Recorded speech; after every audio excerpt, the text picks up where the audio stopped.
toliko treba. Smirite se, cure, već će doći. Ti se spremi da snimaš. Da, već snimam.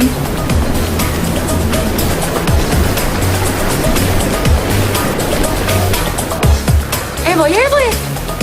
Društvo, molim vas, oslobodimo stazu na minutu. Hvala. Shvatila si što trebaš? Da, hvala Niko. Molim. Dobro, kada se osjećaš spremnom, Dobro, idem.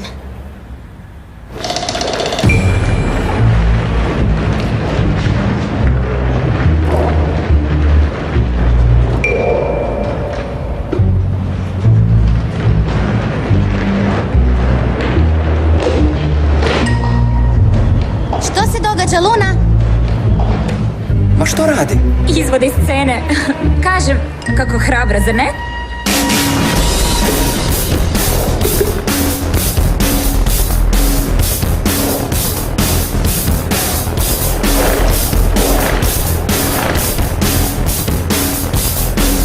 Idemo, Lunice, ti to možeš!